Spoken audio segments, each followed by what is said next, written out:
L'appel national pour la Tzedaka, c'est la grande campagne de collecte unitaire menée par le Fonds social juif unifié, association reconnue d'utilité publique et dont l'objectif est de soutenir financièrement les associations qui luttent contre la précarité sous toutes ses formes, handicap, chômage, exclusion, isolement des personnes âgées. Au total, 90 associations sociales sont partenaires du FSJU et en chiffres, ce sont 20 000 familles qui sont aidées chaque année.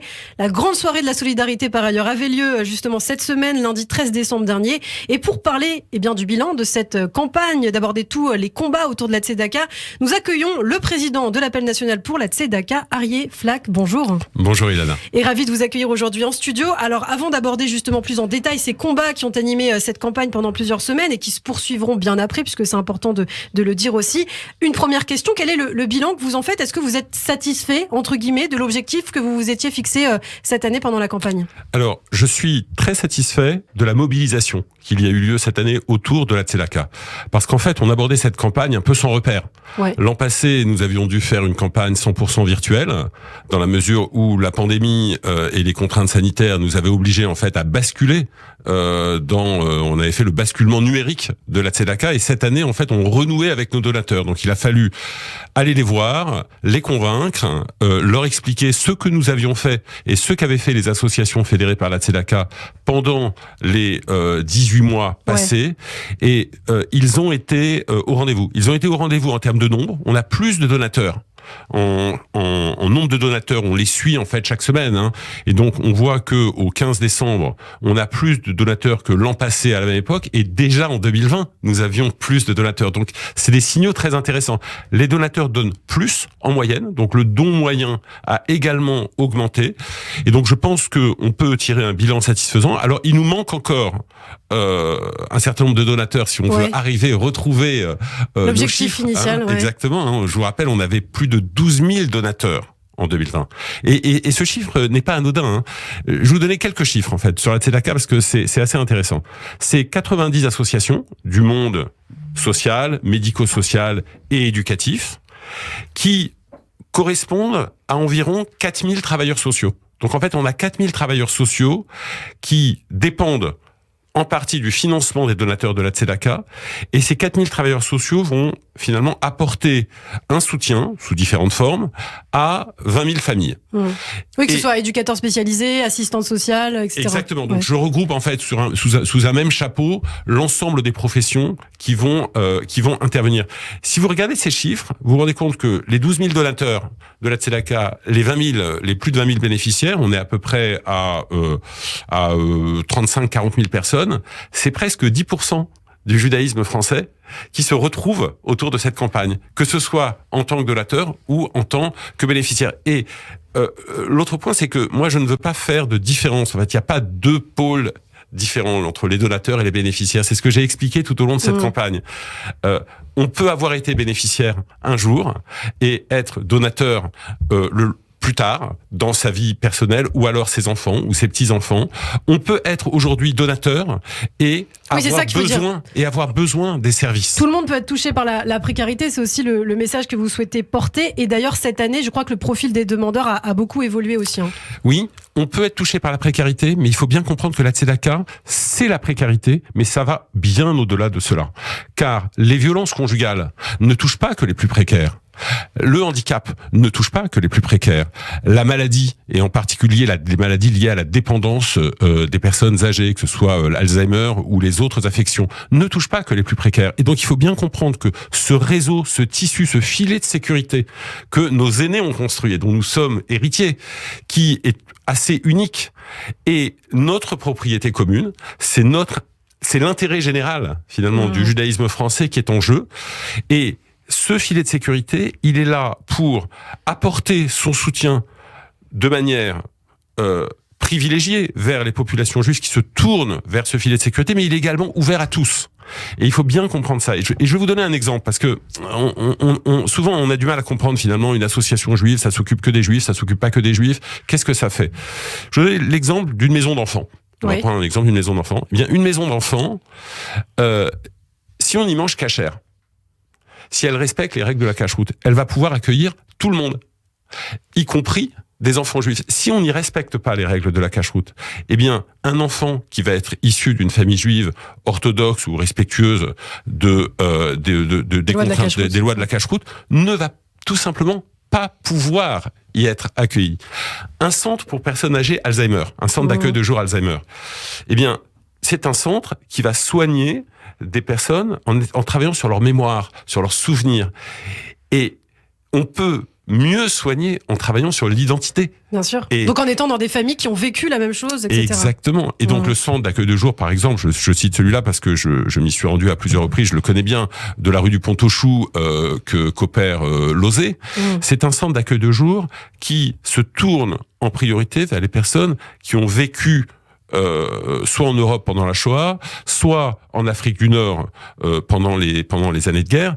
Et les personnels de ce centre d'accueil de jour sont formés spécifiquement pour adresser ces questions et pour aider en fait les personnes âgées à surmonter. Donc vous voyez bien que ce tissu associatif, on en a absolument besoin. On en a besoin pour nos populations parce que finalement l'identité que nous portons, notre identité propre, elle se déverse aussi lorsqu'on a des difficultés, lorsqu'on a des problèmes. Alors c'est intéressant, vous parliez de violence conjugale, vous venez de le dire, vous avez été au contact des associations. Alors il y a beaucoup d'associations dans différents domaines à travers différentes actions, vous venez d'en parler, notamment donc au sein des familles, en ce qui concerne les violences conjugales ou les difficultés des familles monoparentales. Il y a quelques années, on mettait pas forcément l'accent sur ces problématiques-là, d'autant plus dans la communauté. Ça a changé, aujourd'hui c'est vraiment pris en compte. Ouais, moi j'ai souhaité vraiment cette année mettre l'accent sur un peu les zones des points aveugles. Non pas de l'action des associations, mais plutôt de la communication autour de la Tzedaka. Et il y a deux domaines que j'ai souhaité mettre en avant, la question du handicap et la question des violences conjugales. Pourquoi ? La question des violences conjugales a été exacerbée par la période que nous venons de vivre, la crise sanitaire, le confinement. Vous savez, quand on se retrouve enfermé entre quatre murs et qu'on est confronté à un père ou à un mari violent ou malade, tout simplement, eh bien, en fait, les soupapes de sécurité qui existent dans la société, le fait que l'école puisse signaler le médecin scolaire, si le médecin scolaire ne voit plus les enfants, il ne va pas pouvoir signaler les collègues au bureau. Et donc, on a vu une recrudescence de ces violences conjugales, et on a souhaité cette année mettre l'accent là-dessus. En particulier, il y a un programme, moi, qui me tient très à cœur, qui est un programme qui va être financé par la Tzedaka cette année, qui avait déjà été en partie financé, mais plutôt sous forme de pilote l'an passé. C'est des hébergements d'urgence, donc c'est des studios ou des petits appartements qui sont mis à disposition de femmes qui ont dû quitter en urgence de femmes avec leurs enfants, j'imagine. Alors, soit seules, soit avec leurs enfants, qui ont dû quitter en urgence, je vais pas appeler ça leur foyer, le lieu où elles résidaient avec leurs compagnons, qui les battaient, et donc on avait un studio qui était un peu le pilote expérimental. Là, on veut en ouvrir 4 avec l'association Leftov, en partenariat d'ailleurs avec une association qui n'est pas de la communauté, qui s'appelle Une femme, un toit, qui va en fait nous fournir à Leftov la compétence technique, parce que une femme victime de violence conjugale qui s'enfuit avec ses enfants, elle doit non seulement se reconstruire psychologiquement, donc il lui faut une assistance particulière là-dessus, elle doit se reconstruire professionnellement, les enfants doivent retrouver une école, et donc en fait c'est tout un parcours d'accompagnement sur lequel nous travaillons. Alors on parlait des enfants, les enfants aussi c'est quelque chose d'important, on en parle, il y a eu ces bourses cantines qui ont été mises en place, plus de 35 000 élèves ont pu bénéficier de ces bourses. Alors non, je vous corrige. On a environ 35 000 élèves scolarisés dans les établissements à caractère propre, donc les écoles juives en France. Sur ces 35 000 élèves, nous avons pu distribuer l'an passé 1800 bourses cantines. C'est déjà colossal, Ilana. 1800 bourses cantines, ça veut dire que... ça représente combien de repas ça veut dire qu'on a à peu près 5% en fait des élèves qui, si en fait, nous ne leur accordions pas cette bourse cantine, ne pourraient pas manger un repas chaud le midi. Quand vous êtes en école publique, vous pouvez avoir accès à des bourses cantines qui sont offertes, qui sont payées par le département le plus souvent. Lorsque vous êtes en école privée, il n'y a pas de dispositif public de bourse cantine. Et donc, on a pu en fait accorder à ces élèves, et ça nous coûte environ 700 € par élève. Donc, vous imaginez bien, 700 € multipliés par 1800, c'est colossal. On doit financer ça chaque année, et on voit que les besoins en fait augmentent. Pourquoi ? Tout simplement parce que la crise sanitaire a d'abord été une crise sociale. Une crise sociale qui a touché les plus fragiles. Et donc, perte d'emploi, il suffit que un des deux parents perde son emploi et en fait, la famille n'est plus en capacité de payer un repas chaud. Et c'est ne pas pouvoir manger à la cantine, c'est un traumatisme pour les enfants. Moi, j'ai rencontré un gamin. On va l'appeler Sacha parce que voilà, on va pas donner son prénom, mais je l'ai rencontré. Sacha, il est scolarisé à l'école Ozaratora. Tous les jours, depuis qu'il est rentré au collège, lorsque ses copains allaient le midi à la cantine, il leur disait, moi, je rentre à la maison. Et puis il sortait, il allait dans le petit square à côté, il sortait son sandwich, 2 petites tranches de pain, un petit bout de fromage, il mangeait son sandwich. Il a fait ça pendant 6 mois.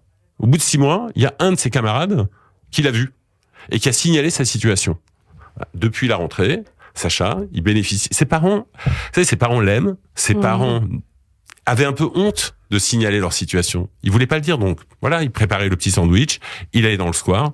Bon, depuis la rentrée, il a une bourse cantine, il peut manger avec ses copains à l'école. Alors, bourse cantine, et vous avez aussi créé la bourse vacances pour les enfants handicapés, je crois. Oui, tout à fait. Alors ça, c'est l'autre élément, c'est l'autre grand sujet sur lequel je pense qu'il est important de mettre la focale, c'est la question du handicap. Et donc, sur la question du handicap, on a en fait désormais tout un parcours d'accompagnement. Il est très important de comprendre que les enfants handicapés ont besoin, comme tous les autres enfants, d'évasion, de rêves, de vacances. Et donc, on a mis en place ces bourses vacances. Alors, ça coûte cher de faire partir un enfant handicapé en vacances parce que il faut payer... Il y a une prise en charge particulière. Ouais. Et oui, il faut payer tout ce qu'on paye pour un autre enfant qui part en vacances, plus des accompagnateurs spécialisés. Et donc ça, c'est un sujet sur lequel on en a à peu près 300. 300 chaque vacances. Et 130 000 € mobilisés pour ces enfants. 130 000 € mobilisés. Vous connaissez bien nos chiffres. Merci Ilana, ça fait plaisir en fait. Ça fait très plaisir d'entendre ça. On a d'ailleurs sur le handicap d'autres projets qu'on met en avant cette année, en particulier la création d'un nouvel institut médico-éducatif, un IME, qui est destiné en fait aux jeunes adultes handicapés. C'est-à-dire que ceux qui ont été pris en charge entre 0 et 18 ans dans des centres spécialisés et qui, devenus adultes, ont des besoins spécifiques. C'est-à-dire qu'en fait, ils ont besoin d'un peu plus d'autonomie, d'un peu plus de reconnaissance, de pouvoir exercer une petite activité. Et donc ça, c'est un grand projet que nous mettons également en œuvre. Alors, on n'en a pas beaucoup parlé pendant cette campagne, mais c'est vrai, il y a aussi le soutien aux survivants de la Shoah, les derniers, comme on les surnomme. Il y a eu un programme spécial pour ces survivants. En fait, sur la question des survivants, on a plusieurs projets. Il n'y a pas un programme, il y a en fait une demi-douzaine de programmes sur lesquels on travaille avec la Tzedaka. On a tout ce qui tourne autour du fait de créer du lien social. Les survivants, ils ont aujourd'hui entre 80 ceux qui sont nés pendant la guerre ou avant-guerre, ils ont entre 80 et 95 ans. Et en fait, le confinement les a beaucoup marqués. Parce que beaucoup de leurs contemporains sont déjà partis et ils ont besoin de lien social. Ah oui, ils se sont retrouvés seuls. Ils se sont retrouvés seuls. Et donc, du coup, nous, on met l'accent sur le fait de pouvoir financer des petites sorties. Le fait qu'ils puissent, alors on a financé un programme, c'est le Bel Été, qui leur permet en fait de se retrouver, d'avoir un petit bus, de partir ensemble. Donc ça, c'est le premier volet. Puis il y a un autre volet qui est un volet plus médico-social autour de l'Alzheimer, qui est tourné en particulier vers les survivants de la Shoah. Merci beaucoup, Arié Flack, président national de l'appel pour la Tzedaka. Alors on peut bien sûr continuer à faire des dons toute l'année, ce n'est pas que pendant cette période. On peut faire un don de différentes façons, don en ligne sécurisé, don par chèque. Rendez-vous sur le site internet tzedaka.fsu.org et un numéro de téléphone 01 42 17 10 08. Merci beaucoup, Arié Flack. Merci Ilana d'être au rendez-vous de la solidarité et merci à vos auditeurs. Je compte sur vous pour participer à la Tzedaka 2021. À très bientôt, merci.